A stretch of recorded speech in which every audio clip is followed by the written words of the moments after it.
Hello my dear students, your welcome in R K institute. I am doctor R K Saini from Jaipur and मैं आज आपको जो ये mock test series चला रखी है नीट एग्जामिनेशन के लिए, इसको आगे बढ़ाते हुए मैं आज आपको paper number 13 mock test series का पेपर नंबर 13 नीट एग्जामिनेशन के लिए वो शेयर कर रहा हूँ पहले तो, फिर उसके बाद मैं इसको डिस्कस करूंगा। तो आप इस बार एक बार देख लीजिए, मॉक टेस्ट नंबर 13 को मैं आपको शेयर कर रहा हूँ। देखिए पेपर नंबर 13, मैं पहले पेपर डाल रहा हूँ, देख लो एक बार, फिर उसके बाद में इसकी की, और फिर आप इसको सोल्व करेंगे। उसके बाद अपने आंसरों को मैच करेंगे की से, फिर जो आपसे नहीं हुए या जो आपने छोड़ दिया या गलत हुए उनका सॉल्यूशन आप देखेंगे। ठीक है, ये पेपर नंबर था 13 मॉक टेस्ट सीरीज का। अब हम आज इसको डिस्कस करेंगे। ठीक है, तो देखो अब आपको दिखाता हूँ इसके क्वेश्चन नंबर फर्स्ट पे आइए आप। एक एक क्वेश्चन हम डिस्कस करेंगे। क्वेश्चन नंबर फर्स्ट बढ़िया क्वेश्चन है, थर्मोडायनेमिक्स का थोड़ा सोचना है बस। ठीक है, बाकी कैलकुलेशन कुछ नहीं है, केवल ये चूज द इनकरेक्ट मैच बताना था। मेल्टिंग ऑफ आइस, तो सिस्टम की एंट्रोपी इंक्रीज। तो मेल्टिंग ऑफ आइस का मतलब आप जानते हो ना, ये H2O साहब, ये सॉलिड जब ये मेल्ट होगा तो ये किस में कन्वर्ट हो जाएगा, लिक्विड में। तो रेंडमनेस इंक्रीज, इसलिए एंट्रोपी इंक्रीज, यानी ये सही लिखा हुआ है सेंटेंस। दूसरा, isothermal ideal gas expansion against external constant pressure. ठीक है, जब एक्सपेंशन होता है तो W नेगेटिव साइन के साथ, IUPAC कन्वेंशन साइज सही है।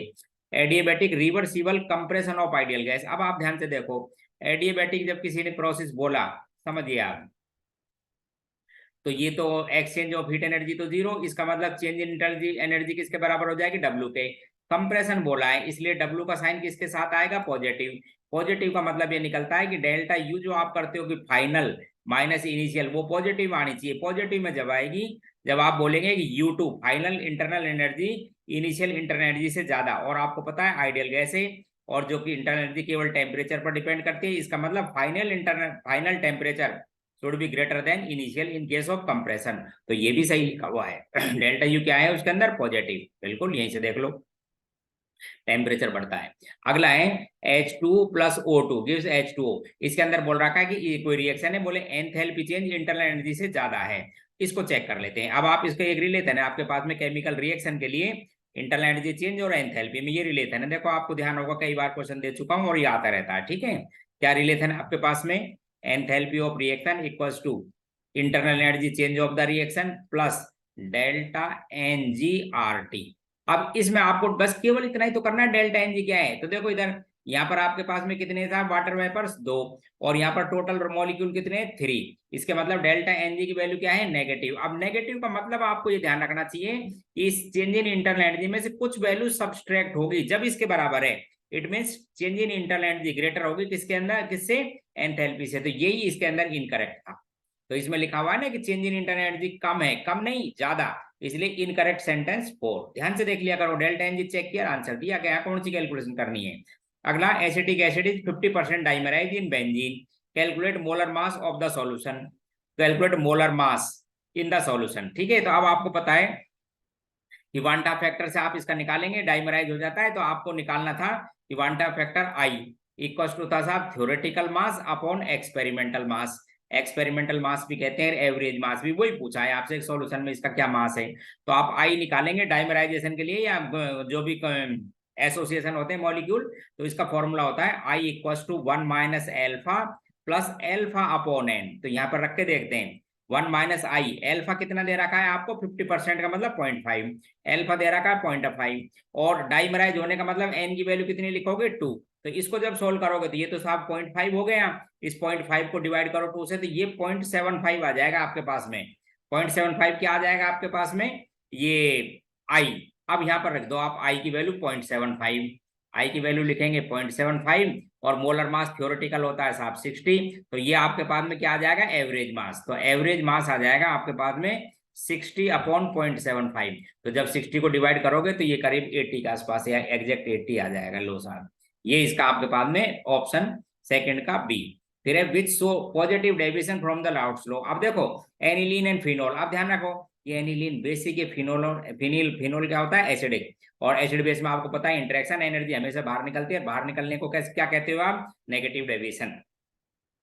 Benzene and toluene ideal solution, benzene toluene का क्या था, आइडियल। इथाइल एल्कोहल और वाटर, आप ध्यान रखना ये पॉजिटिव डेविएशन, उसका रीजन क्या है, कि हाइड्रोजन बॉन्डिंग तो प्योर फॉर्म में भी है, लेकिन जब इसमें बनेगी तो नंबर ऑफ हाइड्रोजन बॉन्डिंग कम हो जाएगी, क्योंकि एल्काइल ग्रुप हाइड्रोजन बॉन्डिंग में पार्टिसिपेट नहीं करता। प्योर H2O में आपको पता है ना, मॉलिक्यूल, एक वाटर मॉलिक्यूल 4 हाइड्रोजन बॉन्ड बनाता है। अब एल्काइल ग्रुप आने की वजह से नंबर ऑफ हाइड्रोजन बॉन्ड भी कम हो जाएंगे, पहली बात। और जो एल्काइल ग्रुप है, ये इथाइल ग्रुप है, आने की वजह से जो एसोसिएशन है मॉलिक्यूल का वो कम हो जाएगा।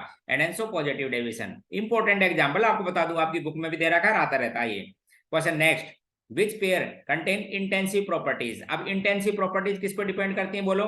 Which pair contain intensive properties. Intensive किस पर डिपेंड करती हैं, बोले साहब मास और साइज पर इंडिपेंडेंट होती है, उन्हें कहते हैं। तो देखो इधर, एक तो आप प्रेशर, इधर देखो, एक तो प्रेशर इंटेंसिव है, और बॉइलिंग पॉइंट ये भी इंटेंसिव है, ये दोनों हैं। अच्छा, यहाँ पर देखो पीएच तो इंटेंसिव है, लेकिन इंटरनल एनर्जी एक्सटेंसिव, क्योंकि मास पर डिपेंड करती है।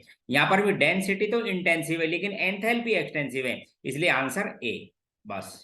How many Coulomb's of charge required for the conversion of 1 mole of dichromate ion into chromic ion. तो देखो डाइक्रोमेट आयन ये Cr2O7-2, और किस में कन्वर्ट करना है, क्रोमिक में। अब सबसे पहले क्या किया करो, बैलेंस करते समय एलिमेंट पर ऑक्सीडेशन स्टेट लिखा करो, ऐसे लिख दिया।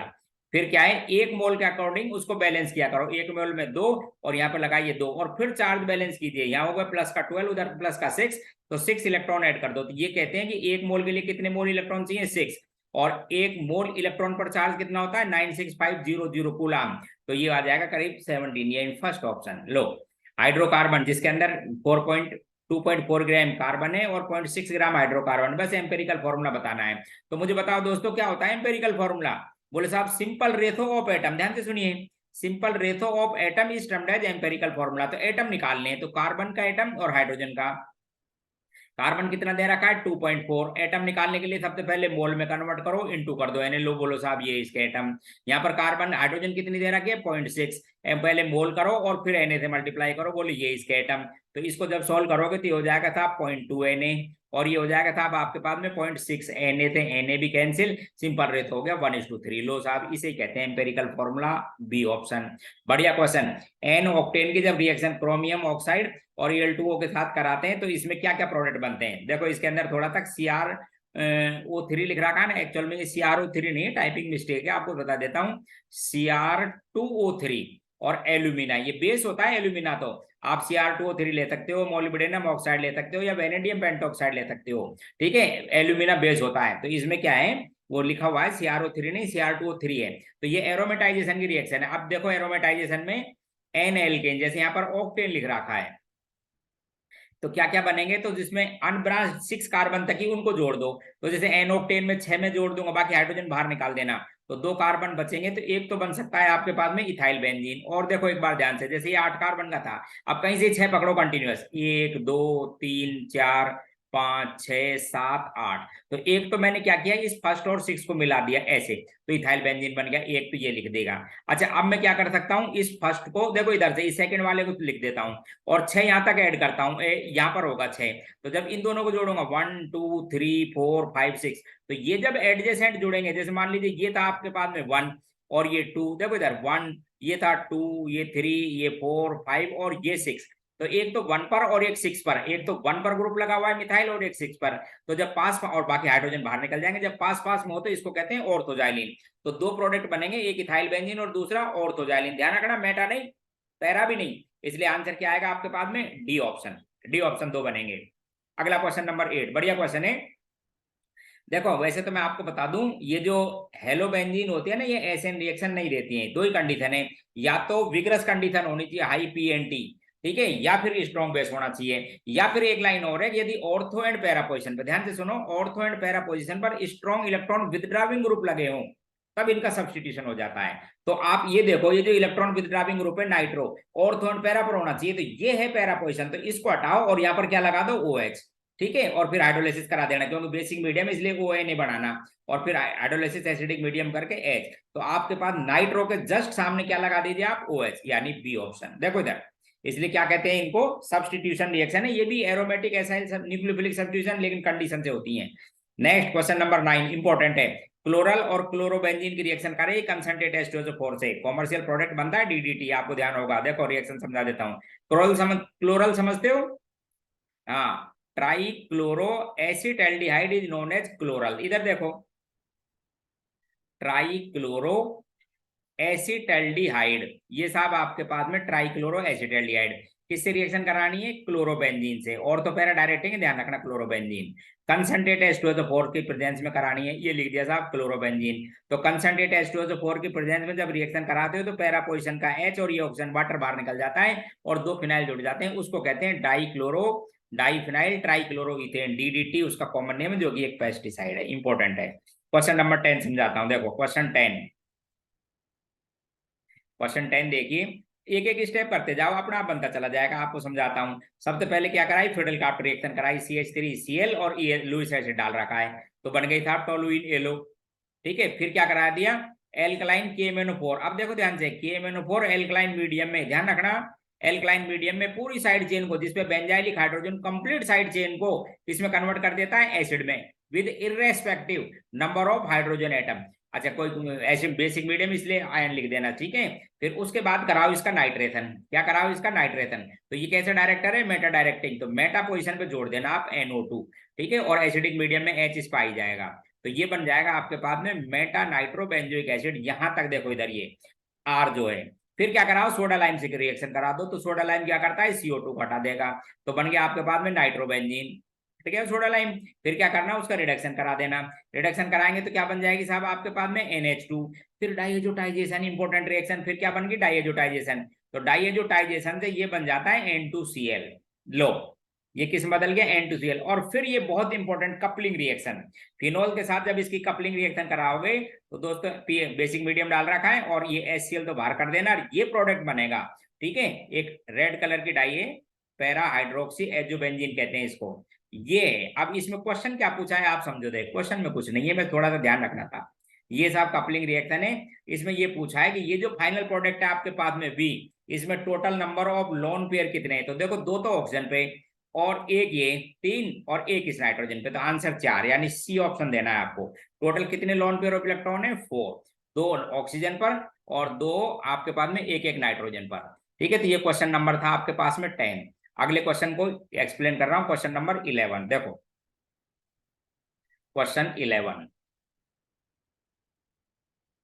11 पीरियोडिक टेबल से लिया गया है। ऐसा क्वेश्चन है, which has highest electron gain enthalpy with negative sign. तो ध्यान रखना कि नॉन एलिमेंट में सबसे हाईएस्ट इलेक्ट्रॉन गेन, वैसे तो आपको बताओ ना, लेफ्ट टू राइट जाते हैं तो इलेक्ट्रॉन गेन एंथैल्पी बढ़ती रहती है विद नेगेटिव साइन, लेकिन सेकंड पीरियड में जो फ्लोरीन है, सेकंड पीरियड में तो आप ध्यान रखना पूरे पी ब्लॉक में एक्सेप्शन है, सेकंड पीरियड के एलिमेंट की इलेक्ट्रॉन एफिनिटी थर्ड पीरियड से कम होती है। इट मींस थर्ड पीरियड के कोरेस्पॉन्डिंग एलिमेंट में इलेक्ट्रॉन के जुड़ने पर ज्यादा एनर्जी बाहर निकलती है, वो नेगेटिव साइन के साथ है, इसलिए आंसर क्या लिखोगे इसके अंदर? क्लोरीन। क्वेश्चन नेक्स्ट, बढ़िया रिएक्शन, देखो ये कई बार आ गई वैसे तो देख लो। सैलिसिलिक एसिड की जब फ्यूमिंग HNO3 से कराओगे तो आप ध्यान रखना कि ये नाइट्रोनियम आयन स्ट्रॉन्ग इलेक्ट्रोफाइल है, इसलिए वीक इलेक्ट्रोफाइल को हटा देगा और तो पैरा पर तीनों जगह जुड़ जाएगा, इसलिए पिक्रिक एसिड। क्यों? तो क्या है? Picric acid. ठीक उसी तरह से ब्रोमीनियम आयन भी स्ट्रॉन्ग इलेक्ट्रोफाइल है, ये भी हटा देगा, इसलिए 2,4,6 ट्राइब्रोमोफिनॉल, व्हाइट PPT आता है, ध्यान रखना, ये पिक्रिक एसिड है, डाई से ध्यान रखें। आंसर फर्स्ट 2-3 बार आ चुका, ध्यान रखना, आपकी बुक में भी गिवन है इस रिएक्शन, तो ये भी रिएक्शन गिवन है। थोड़ा ध्यान रखने की बात है कि स्ट्रॉन्ग इलेक्ट्रोफाइल वीक इलेक्ट्रोफाइल को रिंग से हटा देता है, लिविंग ग्रुप भी है वो। Question next, which reagent, question 13, which reagent is most useful distinguishing compound first को कंपाउंड करना फ्रॉम रेस्ट। अब आप फर्स्ट कंपाउंड को देखो, तो आप देखो एक बार ध्यान से, ये जो कंपाउंड फर्स्ट है ये क्या है? टर्मिनल एल्काइन है। देखिए एक बार ध्यान से स्ट्रक्चर को देख लो, ये टर्मिनल क्या चीज है? एल्काइन, ब्यूटाइन है ये, ठीक है। अब सुनो किस किस से कर सकते हो, ये मिडिल एल्काइन है, बीच में ट्रिपल बॉन्ड, ये था अब एल्केन है, ये एल्कीन है। पहला एल्कलाइन KMnO4, एल्कलाइन KMnO4 दोनों को डिस्टिंग्विश करेगा, तो आप ध्यान से देखो, एल्कीन और एल्काइन सबके संग रिएक्शन करता है, ब्रोमीन वाटर दोनों के संग ऐड करेगा, रेडिश कलर खत्म हो जाता है, ब्रोमीन एसिटिक एसिड में एक बार जोड़ोगे। अच्छा, ये जो अमोनिकल सिल्वर नाइट्रेट है, ये ध्यान रखना टर्मिनल एल्काइन के साथ व्हाइट PPT देता है और किसी नहीं, इसलिए डिफरेंशिएट करने में लैब में क्या काम में लिया जाएगा? Silver nitrate. क्या खास करता है कि टर्मिनल एल्काइन को एल के ये जो सिल्वर आयन में कन्वर्ट कर देता है, जो व्हाइट कलर का PPT होता है, इसको टॉलरेंट रिएजेंट भी कहते हो, अमोनियम लिखा हुआ है। Next, first chlorobutane reaction with alcoholic potash क्या देता है? आप ध्यान रखना, फर्स्ट क्लोरोब्यूटेन, तो आप सुनो मेरी बात, ये सब फर्स्ट क्लोरोब्यूटेन, एल्कोहलिक पोटास समझते हो ना, एल्कलाइन KOH को कहते हैं, ध्यान रखें आप। जब एल्कलाइन KOH की रिएक्शन कराते हैं तो ये रिएक्शन करता है साहब, HX बाहर निकल जाता है, ठीक है, अब ये प्राइमरी एल्काइल हैलाइड है, इसे मैकेनिज्म कौन सी होगी आपके पास में E2, मैकेनिज्म कौन सी होगी प्राइमरी एल्काइल हैलाइड में E2, तो E2 मैकेनिज्म होगी तो उसमें आपको पता है ट्रांजिशन स्टेट बनती है, तो अल्फा से तो निकलेगा ये, बीटा से निकलेगा H, इसलिए यहीं पर डबल बॉन्ड बनेगा, अल्फा बीटा एलिमिनेशन में फर्स्ट ब्यूटीन बनेगी ओनली, आंसर फर्स्ट, 14 का आंसर फर्स्ट। क्वेश्चन नंबर 15 समझा रहा हूं, देखो मैकेनिक्स केमिकल काइनेटिक्स का क्वेश्चन है, ध्यान से देखो, बढ़िया क्वेश्चन है, आपने देखा नहीं होगा क्योंकि कई बार आपको पता नहीं स्पीसीज का ऑर्डर एक्सपेरिमेंटल डेटा है वो नेगेटिव भी आ जाता है, जैसे यहां पर है, मैं आपको इसकी मैकेनिज्म दिखाता हूं। क्वेश्चन नंबर 15 देखो एक बार, दो रिएक्शन दे रखी है, स्टेप फर्स्ट है इसमें O3 रिवर्सिबल टाइप का स्टेप है, किसमें कन्वर्ट हो रहा है O2 और नेसेंट ऑक्सीजन, ये स्टेप फर्स्ट है, फास्ट है। दूसरा ये नेसेंट ऑक्सीजन रिएक्शन कर रही है ओजोन से और क्या बन रही है 2O2, ये स्लो स्टेप है, तो मैं इससे रेट लिखूंगा। अब देखो इससे रेट लिखेंगे, रेट इक्वल टू कोई कांस्टेंट लिख दो अपनी मर्जी से, और ये ओजोन नेसेंट ऑक्सीजन और ओजोन की कंसंट्रेशन ये, अब ये ध्यान से देखो इसके अंदर ऑक्सीजन नेट रिएक्शन को चेक कीजिए, वो ऑक्सीजन नेट रिएक्शन के अंदर आप चेक कर लो कोई रिएक्टेंट नहीं है, इसका मतलब क्या है ये इंटरमीडिएट, इसको आपको किसी अदर स्टेप्स हटाना, तो मैं इसी स्टेप्स हटा देता हूं। देखो इसके लिए इक्विलिब्रियम कांस्टेंट लिखेंगे तो आप लिखेंगे O2 की कंसंट्रेशन, देखो इधर इनटू O की कंसंट्रेशन अपॉन क्या लिखेंगे O3 की, यहां से इस O की वैल्यू में इस जगह पुट कर रहा हूं, देख लो अब आप ध्यान से, रेट इक्वल टू के, इस O की जगह वैल्यू, इस O की जगह वैल्यू क्या लिखूंगा equilibrium constant upon equilibrium constant into O3, पहले देख लो इनटू O3, आगे क्या लिखा हुआ है अपॉन कर देना O2, ये तो मैंने वैल्यू पुट कर दी इस O की, और क्या लिखा हुआ था यहाँ पर O3, देख लो अब क्या करना O3 की पावर तो 2, इसको ऊपर ले जाओगे तो माइनस की 1, तो इसलिए फाइनल आपके पास में इनको तो एक नया नाम दे सकते हो चाहो तो K डैश, यहाँ पर क्या होगी O3 की कंसंट्रेशन की पावर 2 और O2 की कंसंट्रेशन की पावर कितनी हो जाएगी -1, इसलिए ध्यान रखना दोस्तों कई बार ऑर्डर नेगेटिव में भी आ जाता है। तो क्वेश्चन नंबर 15 का आंसर बी, क्या है ये रेट, के कोई कांस्टेंट लिख रखा है, O3 की पावर 2 और O की पावर -1, ये क्वेश्चन नंबर था 15। 16 को एक्सप्लेन कर रहा हूं, देखो क्वेश्चन नंबर 16,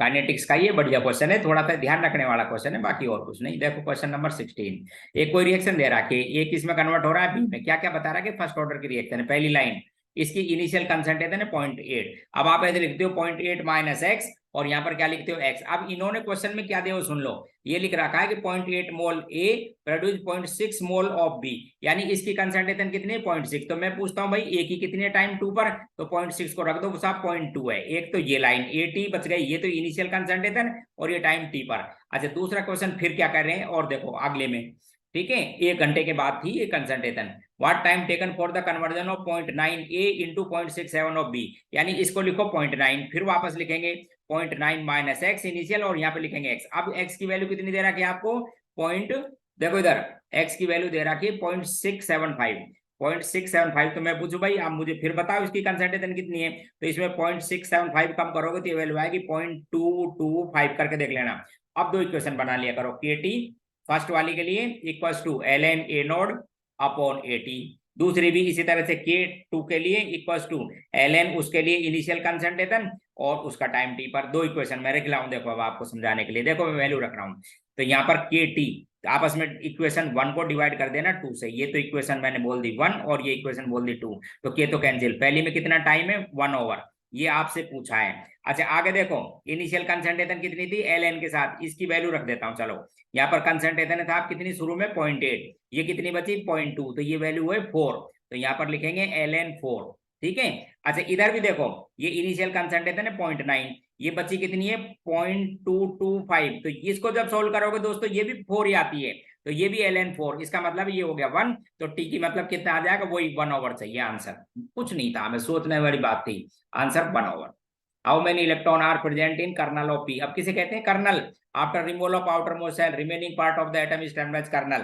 फास्फोरस के पास में 15 इलेक्ट्रॉन है, 2 8 एंड 5, आउटर मोस्ट सेल को हटाइए पूरे को 5 इलेक्ट्रॉन है निकोजेंस में, ध्यान रखना, इसलिए 10। How much weight increase when glucose react with axis of acetyl chloride, biomolecule से क्वेश्चन लिया है, इंपॉर्टेंट क्वेश्चन भी आपको समझा देता हूं, ठीक है। अब सुन लो कितना वेट इंक्रीज होगा जब उसका एसिटाइलेशन करा देंगे एक्सिस ऑफ एसिटाइल क्लोराइड से। अब होता क्या है एसिटाइलेशन में, सुन लो पहले थोड़ा तो ग्लूकोज को याद करो, उसके अंदर 5 OH ग्रुप है ग्लूकोज के अंदर, ठीक है, ग्लूकोज के अंदर कितने OH ग्रुप होते हैं? 5, एक एल्डिहाइड ग्रुप है। देखो अब आप समझना, इधर देखो, ग्लूकोज के अंदर CHO और CHOH 4, तो ये लगा दो। एमएल फिशर ने एक्चुअल कॉन्फ़िगरेशन मालूम किया था, इस सब बात के एक्सपेरिमेंट थे। तो जब आप एसिटाइलेशन कराओगे ना, आप समझ लो, पहले एसिटाइलेशन कराते हो जैसे एसिटाइल क्लोराइड से एनाइड से, तो इस H का रिप्लेसमेंट एसिटाइल से हो जाता है, यानी H की जगह क्या आ जाता है? Acetyl group. अब सुनो, इस एसिटाइल ग्रुप का वेट बता देता हूँ। कार्बन तो इसमें 2 है तो 24, तो ये हो गया। एक ऑक्सीजन है, 3 हाइड्रोजन है इसके अंदर, तो ये आती है 43, यानी 43। अब ध्यान रखना कि जब ग्लूकोज में 43 बढ़ेगा तो एक H भी गया है, यानी एक एसिटाइलेशन होने से ग्लूकोज का मास कितना बनता है? 42, और कितनी बार होंगे इसके अंदर? 5, तो इतना मास बढ़ जाएगा, 210। C option. The shape of orbital given by, कौन सी क्वांटम नंबर देती है? Azimuthal L. एन क्या बताती है? साइज, ये शेप, ये ओरिएंटेशन, और ये इलेक्ट्रॉन का spin, clockwise anti clockwise. Question number 20, बढ़िया क्वेश्चन। देखो, एक मेटल है ए, जिसकी रेडियस दे रखी है 0.6 एंगस्ट्रम। मेटल ए की रेडियस दे रखी है 0.6 एंगस्ट्रम। क्या पूछा है वो समझा देता हूं। FCC लैटिस बनाता है। If sphere of another metal B, एक दूसरा मेटल है, insert in their voids without any distortion in the of the lattice, calculate largest radius of the metal B. सबसे बड़ी बतानी। अब आप देख लो, जो FCC टाइप के होते हैं ना, उसके अंदर ऑक्टेडल और टेट्राहेड्रल वॉइड होते हैं, तो बड़ी होती है ऑक्टेडल। रिलेशन ये है कि रेडियस ऑफ ऑक्टेडल और रेडियस ऑफ स्पेयर, इसका रेट होता है 0.414।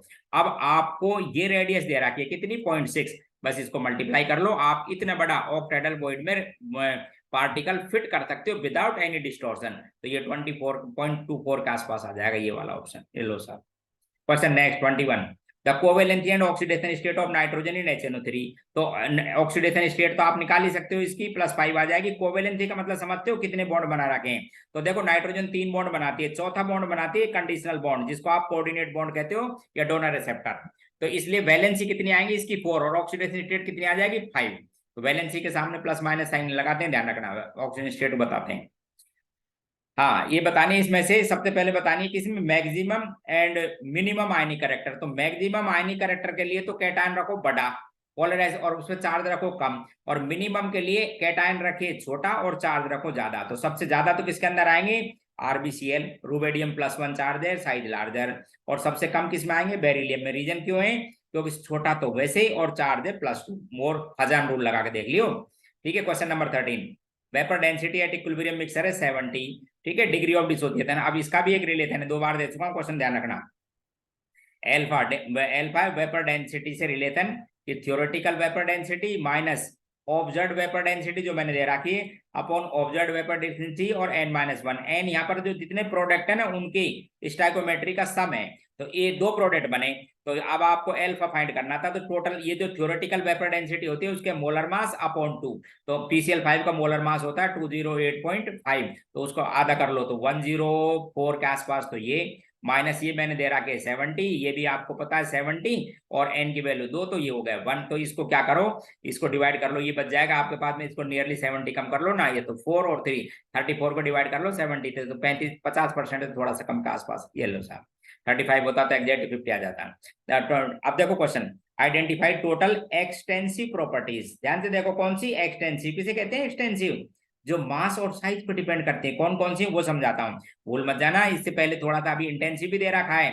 और मेरा मानना है कि एक क्वेश्चन थर्मोडायनेमिक्स में से, ये जो जनरल डेफिनेशन थे ना, system surrounding boundary extensive intensive, यहाँ से एक क्वेश्चन आता रहता है। जैसे आपने देख लिया होगा, मैंने भी कई बार पेपरों में डाल दिया है। जो ये मॉक टेस्ट सीरीज चल रही है ना, उसमें जनरली एक आध क्वेश्चन में डालता रहता हूँ, और अल्टरनेट पेपर्स में इस बार 2 डल गए। तो इसका मतलब है इंपॉर्टेंट है। देखो अब कौन कौन सी है जो मास पर डिपेंड करते हैं। एक तो इंटरनल एनर्जी करती है, रेजिस्टेंस करता है, क्योंकि डायरेक्टली प्रोपोर्शनल टू लेंथ होता है, ध्यान रखना। ठीक है, सेल का EMF नहीं करता, पीएच नहीं करता, मोलर मास नहीं करता। मोलर मास का मतलब 1 मोल का मास। ठीक है, हीट कैपेसिटी करती है। हीट कैपेसिटी साहब उसके एक अमाउंट, 1 केल्विन बढ़ाने के लिए जितना टेम्परेचर देना पड़ता है उसको कहते हैं। ठीक है, हीट। तो ये भी डिपेंड करती है। फिर इसके बाद एंट्रोपी, ध्यान से देखो, एंट्रोपी रैंडमनेस किस पे डिपेंड करती है? मास पे। फिर उसके बाद प्रेशर नहीं करता, नॉर्मलिटी। ये 3 चीज हो गई। Internal energy 1, resistance 2, heat capacity 3 और इंटरनल एंट्रोपी 4, 4 आंसर यानी बी ऑप्शन। ठीक है, तो आप एक बार सॉल्यूशन देख लिया करो, कई बार क्या है कि एक आध क्वेश्चन में राइट में जो अपन आंसर की लिखी हुई है ना, तो उसमें हो सकता है कोई मिस्टेक हो, लेकिन एक बार आप सॉल्यूशन जरूर देखा करो। क्वेश्चन नंबर 25, बढ़िया क्वेश्चन है, देखिए। ये सॉलिड कैल्शियम कार्बोनेट, ये सब डिकम्पोज हुआ कैल्शियम ऑक्साइड और CO2 में। यही दो गैस है, आपको बता देता हूँ, ये भी सॉलिड में होता है और ये भी सॉलिड में। ठीक है, ये कितना ले रखा है, 50 ग्राम, 50 ग्राम ले रखा था, सैंपल था इम्प्योर। ठीक है, अब इसको इतने लीटर की ये वेसल थी और परसेंटेज प्योरिटी फाइंड करनी है। इसमें क्या खास बात थी कि इसका जो इक्विलिब्रियम कांस्टेंट है 0.05 ATM है 500 केल्विन पर। तो अब आपको पता है कि साहब इसका मतलब देखो, इसमें ये चेक कर लो कि साहब इससे कितने बनी हुई है ये मोल, क्योंकि ये 1:1 है, ये 1 मोल डिकम्पोज होगा तो 1 बनेगी। इसके मोल निकाल देता हूँ, इसका मतलब इतना मोल प्योर था, तो मोल इक्वल टू गैस के मोल निकालेंगे, PV इक्वल अपॉन RT। अच्छा, प्रेशर आपको पता है कि जो इसका जो प्रेशर है CO2 का, वो KP के बराबर है, क्योंकि और तो कुछ है नहीं, तो KP लिखो यहाँ पर। तो कितना दे रखा था, 0.05। ठीक है, वॉल्यूम कितना लिख रखा है, देखिए 8.21 लीटर। आर कितना होता है, 0.0821, और टेम्परेचर कितना दे रखा है, 500। अब आप ध्यान से देखो इसको, बिल्कुल सिंपल, ये वैल्यू जब आप चेक करोगे ना, तो ये पॉइंट ऊपर 2 लग जाएंगे, तो ये वैल्यू आ जाएगी आपके पास में 0.01। इतने मोल हैं, इतने मोल का मतलब इतने मोल ही आपके पास CaCO3 पेवर, और CaCO3 का मास होता है साहब 100। इसका मतलब कितना था आपके पास में, 1 ग्राम, कितने में, 50 में, 1 में इतना, 100 में इतना। तो ये 2% प्योरिटी का था, ओनली ये रहा। कैसे किया, एक बार वापस सुन लो। अरे आप देखो, 1 मोल के डिकम्पोजिशन से 1 मोल CO2 बनेगी, तो आप मोल निकालो CO2 को कितने बने, PV इक्वल टू nRT, और प्रेशर क्या चीज है, KPa। ये सब चीज दे रखी है, तो 0.01 मोल 100 से मल्टीप्लाई कर लेना, यानी 1 ग्राम था ये, आपको बताऊं 50 में कितना, 50 में कितना, एक में इतना, 100 में इतना, 2% प्योरिटी। क्वेश्चन था 25। क्वेश्चन नंबर नेक्स्ट 26 को एक्सप्लेन कर रहा हूं, देखो एक बार। क्वेश्चन नंबर 26, क्वेश्चन 26 बता रहा हूं, देखो।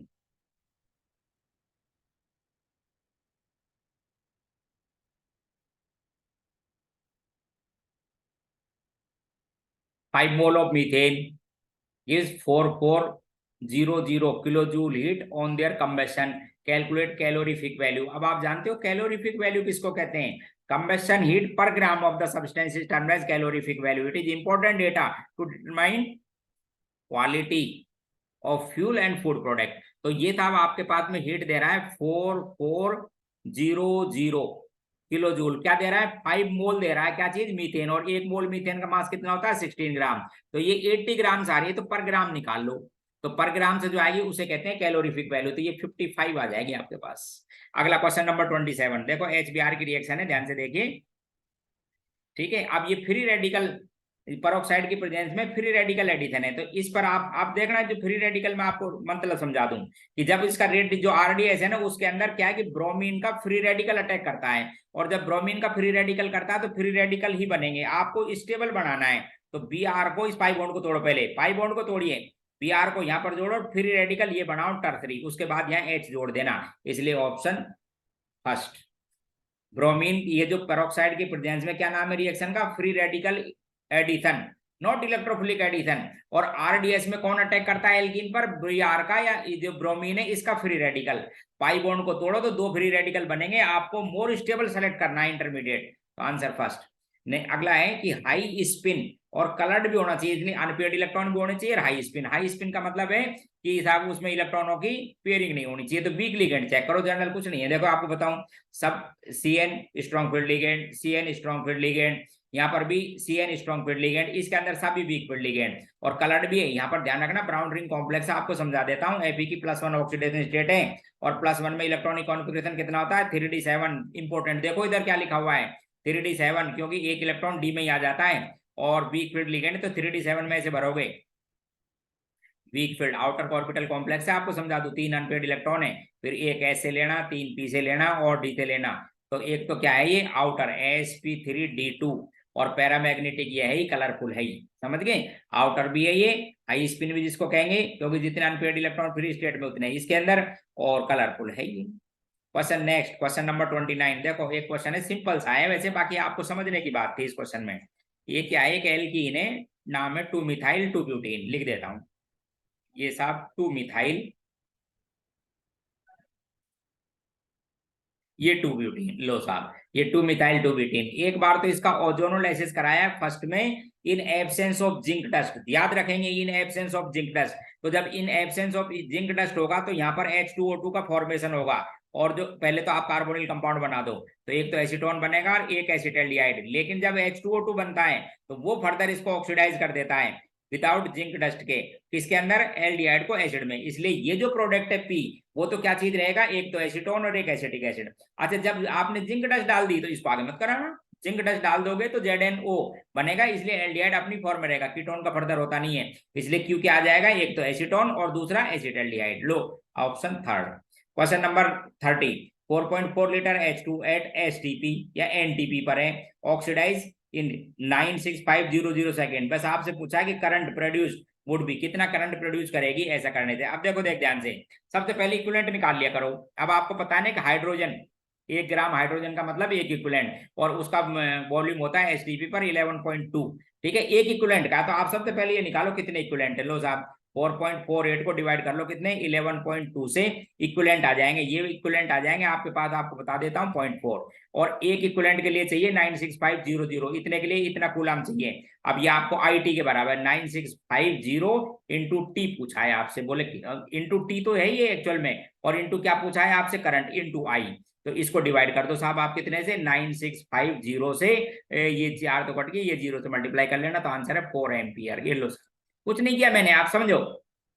फर्स्ट आपको ये चेक करना है कि 4.48 जो आपके पास में हाइड्रोजन गैस है वो NTP पर कितने ग्राम इक्विवेलेंट के बराबर होती है। तो हाइड्रोजन का 1 ग्राम इक्विवेलेंट वेट के अकॉर्डिंग 1 ग्राम के बराबर होता है, और STP पर उसका वॉल्यूम NTP पर 11.2 आप मोल है। इसलिए पहले तो आप इसके इक्विवेलेंट निकालो, बोलो 0.04 ग्राम इक्विवेलेंट है, और किसी भी गैस के 1 ग्राम इक्विवेलेंट के लिए चाहिए 96500, कोई भी स्पीसीज हो, इतना उसमें आपको सेकंड में टाइम दे रखा है, एम्पियर पूछा है, आंसर आ गया। लो साहब, कितना आंसर आ गया आपके पास में, इसको सोल्व करोगे तो 4 एम्पियर, ये सी ऑप्शन। कुछ नहीं करना था। Total number of void in 0.5 mole of substance forming CCP, FCC कोई बोलते हैं कि स्ट्रक्चर होंगी। अब आप देखो, जो CCP है उसके अंदर जितने पार्टिकल होते हैं उतनी बनती है ऑक्टेडल वॉइड, और उनसे जस्ट बनती है टेट्राहेड्रल वॉइड। तो अब पार्टिकल है 0.5 मोल, इसका मतलब इतनी तो ऑक्टेडल वॉइड। तो ऑक्टेडल के लिए तो आप क्या करो, 6 इंटू 10⁻23, ये तो हो गई ऑक्टेडल वॉइड। इनसे डबल, यानी सोल्व करेंगे तो 3 इंटू 10⁻23 हो गई, और इससे डबल कर दो क्या चाहिए, टेट्राहेड्रल वॉइड। 6 इंटू 10⁻3 हो जाएगा 9 इंटू 10⁻23 नियरली। ये लो साहब, डी ऑप्शन। क्वेश्चन नंबर 32 था, 33 को एक्सप्लेन कर रहा हूं। देखो क्वेश्चन 33, क्वेश्चन 33 को सोचना है, पहले समझिए आप। Which of the following electrolyte है मिनिमम कोएगुलेशन वैल्यू। मिनिमम का मतलब समझते हो, जिसकी कोएगुलेशन पावर ज्यादा हो, minimum. For the colloidal solution which obtained by the gradual addition of silver nitrate in excess of KI। आप समझो पहले, ये तो KI का सॉल्यूशन है एक्सिस में, ऊपर से क्या डाल रहे हो आप, सिल्वर नाइट्रेट, धीरे धीरे धीरे धीरे, ग्रेजुअल का मतलब सिल्वर नाइट्रेट। तो फ्रेश प्रेसिपिटेट किसका बनेगा, AgI का। अब इलेक्ट्रोलाइट में थे, पेप्टाइजेशन का मेथड ध्यान रखना, कल परसों ही बताया था पेप्टाइजेशन। तो ये इलेक्ट्रोलाइट में से कॉमन आयन को एडजोर्ब कर लेता है, इसलिए DP पार्टिकल पर चार्ज कैसा हो जाएगा, नेगेटिव। इसलिए हार्डे-चुजर रूल के अकॉर्डिंग एक्टिव आयन कौन सा हो जाएगा, कैटायन। अब आप समझो, जिस कैटायन की वैलेंसी ज्यादा है, जैसे Lm में एल्यूमिनियम +3 है, उसकी कोएगुलेशन पावर ज्यादा, और वैल्यू में ये कोएगुलेशन वैल्यू क्या रहेगी, मिनिमम। आंसर ए, क्योंकि इसी के अंदर है Lm+3 वाला, और बाकी किसी में नहीं है। यहाँ पर पोटेशियम +1 पे, मैग्नीशियम +2, कैल्शियम +2, आंसर क्या बोलेंगे, Lm। इनकरेक्ट स्टेटमेंट सेलेक्ट करना है। देखो 33, एक catalyst affect the activation energy of the reaction, सही है साहब। लायोफोबिक कोलाइड्स आर इरिवर्स, बिल्कुल, क्योंकि लायोफोबिक आपको पता है ना, DPDM को मिलाने से नहीं बनते, स्पेसिफिक मेथड से बनते हैं, ब्रेडिगार मेथड वगैरह, इसलिए इरिवर्सिबल। DPDM को अलग तो कर लोगे, लेकिन मिलाने से वापस नहीं बनता। जैसे मेरे पास, वापस दिखाता हूं आपको, ये गोल्ड का कोलाइडल सॉल्यूशन है, ये क्या है मेरे पास में, गोल्ड का कोलाइडल सॉल्यूशन, ये रहा। इसको मैं गर्म करके गोल्ड अलग कर लेता हूं और वाटर अलग कर देता हूं, DPDM मिला दूं तो वापस गोल्ड का कोलाइडल सॉल्यूशन नहीं बनता, स्पेशल मेथड ब्रेडिगार लेनी पड़ेगी। इसलिए इसका मतलब कहते होते हैं ये irreversible. The rate of physisorption increase with increase the temperature, ये गलत, क्योंकि आपको पता है टेम्परेचर बढ़ाने से मॉलिक्यूल की काइनेटिक एनर्जी बढ़ जाएगी, डिसॉर्प्शन होने लग जाएगा, गलत है। एंजाइम कैटलिस्ट हाईली स्पेसिफिक, ये भी सही है। एंजाइम कैटलिस्ट बहुत ही हाईली स्पेसिफिक होते हैं। स्पेसिफिक का मतलब समझते हो, एक रिएक्शन को एक ही कैटलिस्ट एक रिएक्शन को एक ही एंजाइम कैटेलाइज करता है, ऐसा नहीं था कि एक एंजाइम से एक से ज्यादा रिएक्शन कर ली जाती है। क्वेश्चन नंबर 34 इलेक्ट्रोकेमिस्ट्री से देखो, बेरियम हाइड्रोक्साइड की कंडक्टेंस दे रखी है इनफाइनाइट सॉल्यूशन पर, बेरियम क्लोराइड की दे रखी है और आपको अमोनियम क्लोराइड की दे रखी है। ये वैल्यू दे रखी है साहब 520, ये वैल्यू दे रखी है 280 और ये वैल्यू दे रखी है 130। अब पूछा क्या है वो समझा देता हूं। अच्छा, आपको 0.1 अमोनियम हाइड्रोक्साइड की कंडक्टेंस भी दे रखी है 5, ठीक है, मोलर कंडक्टेंस दे रखी है। बस पूछा है डिग्री ऑफ डिसोसिएशन, तो आपको पता है कि degree of dissociation equals to molar conductance at given concentration और molar conductance of electrolyte at infinite solution. ये वैल्यू दे रखी है आपको 5 और ये आपको फाइंड करनी है। इस कैसे करोगे, तो वो जो आपके पास कोलराउस लॉ है उससे कर लो। देखो, इसको पहले तो डिवाइड करना आप 2 से, जिससे एक OH आएगा, तो 2 से डिवाइड कर लेता हूं तो ये हो जाएगा साहब 260। अब क्या करना है, इन दोनों को तो ऐड करो, इसको और इसको, जिससे आपके पास में अमोनियम हाइड्रोक्साइड आ जाएगा बेरियम के संग, और इसको भी डिवाइड कर लेना आप 2 से, इसे सब्ट्रैक्ट कर लेना, यानी 260 और 130 को तो करो दोस्तों ऐड। लो साहब, ये इतनी होगी, और इस वैल्यू को डिवाइड करो पहले 2 से, जिससे एक क्लोराइड आए, एक आधा बेरियम आए। डिवाइड कर देता हूं तो ये हो गई साहब आपके पास में कितनी 140। इसको सब्ट्रैक्ट करो और शायद मेरे ख्याल से ये 150 आ गई, 1 और ये 4 हो गया, और ठीक है 150 हो गई। अब क्या करो, इसको डिवाइड कर लो बस, ये लिमिटिंग मोलर कंडक्टेंस, तो लिमिटिंग मोलर कंडक्टेंस आपके पास में आ जाएगा, ये क्या बोलते हैं उसको, एल्फा, एल्फा की वैल्यू। इसको ऐड कर लेना, पहले तो इन दोनों को ऐड करो, डिवाइड करके इसको ऐड कर लीजिए, ठीक है, और इसको सब्ट्रैक्ट कर दो आधा करके, तो ये वैल्यू आएगी आपके पास में 0.5 या 0.2 के आसपास आएगी, शायद चेक कर लेना एग्जैक्ट। तो ये वैल्यू 0.2 आ जाएगी आपके पास में limiting molar degree of dissociation. Next question को एक्सप्लेन कर रहा हूं, देखो क्वेश्चन नंबर 36। क्वेश्चन 36 देखो, ये पूछा है कि which is incorrect statement. 3-4 statement दे रखे हैं, कौन सा इनकरेक्ट है। पहला स्टेटमेंट है packing fraction in 2D HCP is 0.96, बिल्कुल सही, ध्यान रखना 2D पूछा है, तो लेयर में HCP टाई की जो पैकिंग फ्रैक्शन होती है वो कितनी होती है, नियरली 91%, या एग्जैक्ट तो सही लिखा हुआ है 0.906, सही है। Packing fraction of square close packing is 0.52, यही गलत है। ये 2D में जो होती है ना स्क्वायर क्लोज पैकिंग की, ध्यान रखो जब अपन स्टार्टिंग करते हैं तो पहले 2D तो समझाते हैं ऐसे, तो इसकी पैकिंग एफिशिएंसी आती है साहब 78.5, यानी ये वैल्यू कितनी आएगी 0.785, ये इनकरेक्ट है। अगले को चेक करा देता हूँ। Coordination number of simple cubic unit cell is 6, बिल्कुल सही है। और वॉइड फ्रैक्शन ऑफ एबीसी पता समझते हो ना किसको कहते हैं, एफसीसी को, 0.26, वॉइड फ्रैक्शन सही है, क्योंकि पैकिंग एफिशिएंसी कितनी होती है 0.74%, ये भी सही है, तो यही ऑप्शन इनकरेक्ट था आपका। क्वेश्चन नेक्स्ट 36 को समझा रहा हूँ। Vapour pressure of binary ideal solution है 80 डिग्री सेंटीग्रेड पर, ऐसे लिखा हुआ है 100 + 200 × XA। आपको बताना है कि था प्योर फॉर्म में ए और बी का क्या है। अब यहाँ पर XA है, ये मोल फ्रैक्शन है ए की। अब सुनना, इफ XA = 1, इसका मतलब समझते हो कि प्योर ए, तो जो वेपर प्रेशर है किसका आएगा, ए का, तो यहाँ पर 1 लिख दो, तो साहब ये तो हो गया साहब 300 टॉर। इफ XA = 0, यदि ये 0 आ जाएगा तो इसका मतलब पता है क्या चीज है, ओनली बी। ओनली बी का मतलब समझते हो कि ये वेपर प्रेशर बी का आ जाएगा, कितना हो जाएगा 100, क्योंकि इसकी जगह 0 लिख दो आप। ये लो साहब, बिल्कुल सिंपल टेक्निकल क्वेश्चन था।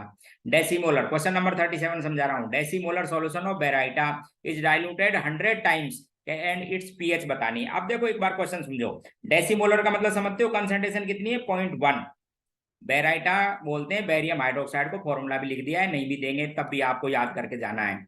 डेसीमोलर का मतलब इसकी कंसंट्रेशन थी 0.1 m, इसको 0.1 m। आप ध्यान रखना ये मोलरिटी है, नॉर्मलिटी लिखाओगे तो इसको एक्स फैक्टर से मल्टीप्लाई करो, ये नॉर्मलिटी यानी OH आयन की कंसंट्रेशन, ध्यान रखो ये इसकी कंसंट्रेशन थी, मुझे तो OH आयन की चाहिए जिसे पीओएच लूं, ठीक है। इसका वॉल्यूम था सपोज बी, अब उसको क्या कर दिया, इसको n निकाल दीजिए फाइनल सॉल्यूशन में, उसको 100 टाइम्स डाइल्यूट कर दिया, यानी ये इस बी को मल्टीप्लाई कर दो इतना।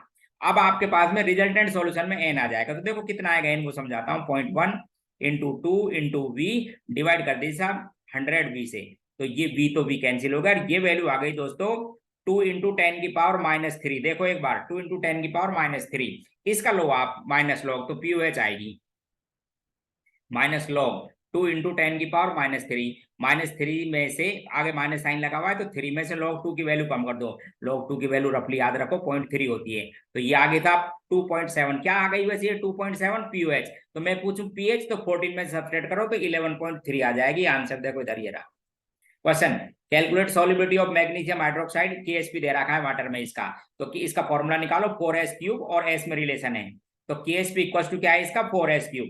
s पूछा है आपसे तो कुछ नहीं करना है आपको, देखो एक रिलेशन आना चाहिए, यूनी बाइवेलेंट इलेक्ट्रोलाइट है तो इसके लिए KSP equal to 4s cube. रखो KSP की वैल्यू, ध्यान से देखो, कुछ नहीं, 4 इंटू 10 की पावर -12 लिख दो, देखो इधर ये लिख रखी थी 0.4 इंटू 10 की पावर -11 ऐसे लिख दिया, divide equal to 4s cube, तो ये 4 से 4 कैंसिल और इसका साहब 1/क्यूब ले लो, तो ये वैल्यू हो जाएगी 10 की पावर -4। लो साहब कुछ नहीं करना। Pick out the amphiprotic species. अब किसे कहते हैं एम्फीप्रोटिक, क्वेश्चन ये है, सुन लो। वीक एसिड, पॉलीप्रोटिक होने चाहिए वीक एसिड, जो H+ आयन दे भी सकते हैं और हाइड्रोलिसिस भी हो सकता हो, उनको कहते हैं आप एम्फीप्रोटिक एनायन, वीक एसिड के होते हैं, ध्यान से सुन लो।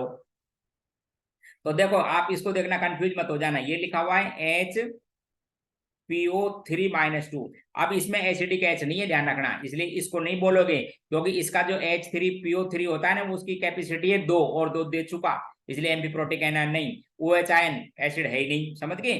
अच्छा एक तो ये रहा H3PO4-2, एक H और भी दे सकता है, हाइड्रोलिसिस हो सकता है, और एक बाइकार्बोनेट एसिड दे भी, H दे भी सकता है, हाइड्रोलिसिस भी, इसलिए आंसर 3rd एंड 4th, यानी क्या लिखोगे आप इसके अंदर, C option. Question number 40 incorrect बताना है, देखो इधर HI, HBr, HF acidic strength सही है, बॉन्ड जितना वीक हो जाएगा मोर स्ट्रिंग, ये साहब थर्मल स्टेबिलिटी, जितना इफेक्टिव ओवरलैपिंग उतना स्ट्रॉन्ग बॉन्ड, स्टेबिलिटी ज्यादा सही है। HF बॉइलिंग पॉइंट सही है, क्योंकि एक्चुअल में आप ध्यान रखना कि HF में हाइड्रोजन बॉन्डिंग मिलती है, हाइड्रोजन बॉन्डिंग की वजह से इसका मेल्टिंग पॉइंट बॉइलिंग मेल्टिंग तो खैर थोड़ा HI से कम रहता है, लेकिन बॉइलिंग पॉइंट सबसे ज्यादा। अच्छा आगे ये रिड्यूसिंग पावर, ये गलत है, क्योंकि HI की आपको पता है ना रिड्यूसिंग पावर सबसे ज्यादा, क्योंकि वीक है उसके अंदर bond. Question number 41, which of the following is not hypervalent species. अब मुझे बताओ किसे कहते हैं हाइपरवैलेंट, जिनमें ऑक्टेट एक्सपेंड हुआ हो उसे कहते हैं हाइपरवैलेंट, तो यहाँ भी ऑक्टेट एक्सपेंड है, यहाँ भी ऑक्टेट एक्सपेंड है, यहाँ भी, इसमें नहीं। कार्बन मोनोऑक्साइड तो ध्यान रखना ऑक्टेट रूल को ओबे करती है, ध्यान रखें आप, क्या करती है ये ऑक्टेट रूल को ओबे करती है, नॉट हाइपरवैलेंट न हाइपोवैलेंट, तो आप इसको CO को लगाओ। क्वेश्चन नंबर 42, देखो एक बार MOT से दिया गया है क्वेश्चन 42, एक बार थोड़ा समझो इसको, क्वेश्चन 42 को दिखा रहा हूं, ये रहा। अब पहले इधर देखो, पहली बात तो p ऑर्बिटल की ओवरलैपिंग है, और कौन सी ओवरलैपिंग है, ध्यान से देखो, डबल की एंटी बॉन्डिंग, मॉलिक्यूलर ऑर्बिटल है, आउट ऑफ फेज में कॉम्बिनेशन, इसलिए इस फर्स्ट जो एमओ बना हुआ है, इधर देखो फर्स्ट जो एमओ बना हुआ है वो आपके पास में सिग्मा है एंटी बॉन्डिंग का, p ऑर्बिटल के साथ बना हुआ है। दूसरे को भी देखो, ये क्या है, फेज में ओवरलैपिंग है। दूसरा जो एमओ बना हुआ है, ध्यान से देखो, दूसरा जो एमओ बना हुआ है ये बॉन्डिंग का है, पाई बॉन्डिंग का, देख लीजिए इधर साइड, उसमें ओवरलैपिंग हुआ है फेज में। और जो तीसरा एमओ बना हुआ है, इधर देखो थर्ड जो एमओ बना हुआ है, इसको ध्यान से देखो, ये एंटी बॉन्डिंग का पाई है, देखो इधर ध्यान से, क्या है ये, एंटी बॉन्डिंग का पाई, p ऑर्बिटल, ठीक है। अब पूछा है आपसे, which of the following statement is incorrect regarding to molecular orbital. पहला, molecular orbital second is HOMO of C2, ये रहा होमो ऑफ C2 सही है। आप ध्यान रखना, बॉन्डिंग भर के देखो, C2 के अंदर टोटल इलेक्ट्रॉन कितने होते हैं, 12, भर के देखिए तो आपको यहाँ पे मिलेगा होमो, हाईएस्ट एनर्जी का ऑक्युपाइड है। दूसरा मॉलिक्यूलर ऑर्बिटल थर्ड, ये वाला थर्ड, ये क्या चीज है, सुमो ऑफ O2, बिल्कुल ध्यान रखना, एंटी बॉन्डिंग 2px और एंटी बॉन्डिंग 2py में एक एक अनपेड इलेक्ट्रॉन होता है O2 में, एनएस पैरामैग्नेटिक, सही लाइन है। तीसरा, first molecular orbital homo of N2, ये होमो ऑफ N2 नहीं है, ध्यान रखें दोस्त, होमो नहीं, इसका होमो तो पता है क्या होता है, सिग्मा p, इसमें भरे होते हैं 2 इलेक्ट्रॉन, तो यही इसके अंदर इनकरेक्ट है। दूसरा है molecular orbital third is LUMO of N2, ये सही है, क्योंकि ये जो ये हाईएस्ट जाएगा ना तो ये लोएस्ट एनर्जी अनऑक्युपाइड ऑर्बिटल है, तो इसके अंदर आंसर है C। Which one is copolymer, neoprene किससे बनती है, क्लोरोप्रीन से, एक ही मोनोमर है। पेन किससे बनता है, पॉलीएक्रिलोनाइट्राइल, विनाइल साइनाइड भी जिसको कहते हो, इससे बनता है, ये भी होमोपॉलीमर है। ब्यूना एस, ये कोपॉलीमर है। कोपॉलीमर समझते हो, जब एक से ज्यादा टाइप की मोनोमेरिक यूनिट हो, इसके अंदर एक तो होती है 1,3-ब्यूटाडाइन और एक स्टाइरिन, यही आंसर है, ठीक है। Next, complex species form during the leaching of gold. अब ध्यान रखना, लीचिंग ऑफ गोल्ड की जब कराई जाती है तो सोडियम साइनाइड का वेरी डाइल्यूट सॉल्यूशन पास किया जाता है, जिससे ये एलिमेंट कोऑर्डिनेशन नंबर 2 में, ध्यान रखें, कोऑर्डिनेशन नंबर 2 में कॉम्प्लेक्स बनाते हैं, +1 की ऑक्सीजन स्टेट है, इसलिए ऐसा बनता है। तो इसमें यही पूछिए कोऑर्डिनेशन नंबर क्या है, तो यहाँ पर ध्यान रखना सिल्वर और गोल्ड के लिए ये काम लिया जाता है, कोऑर्डिनेशन नंबर 2 में कॉम्प्लेक्स है, ये रहा। Which of the following orbital does not does not take part in sp3d2। अब देखो एस में कुछ नहीं बताना, पी में कुछ नहीं बताना, क्योंकि तीनों हैं, P X P Y P Z तीनों ही हैं। डी के लेने दो। अब ध्यान रखना कि इसके अंदर बॉन्ड एंगल कितने के होते हैं, 90 और 180 के। तो एक तो ये ऑर्बिटल होता है D X square minus Y square, और एक कौन सा होता है डी जेड स्क्वायर, ध्यान रखो। तो ऑक्टेडल स्मिथ में ये दो ऑर्बिटल डी के पी के सब और एस नॉन डायरेक्शनल है, इसलिए ये नहीं लेता। यही पूछा है which orbital do not take does not take part, answer D X Y. तो ये क्वेश्चन था 45। तो ये आपके पास मैंने डिस्कस कर दिया। मॉक टेस्ट नंबर कौन सा था ये, 13। ठीक है, अगली क्लास में mock test number next discuss करूंगा। इतने आप इसको देखते रहिए और क्वेश्चनों को करते रहा करो, और पिछले पेपर को भी चेक करते रहा करो। Okay bye.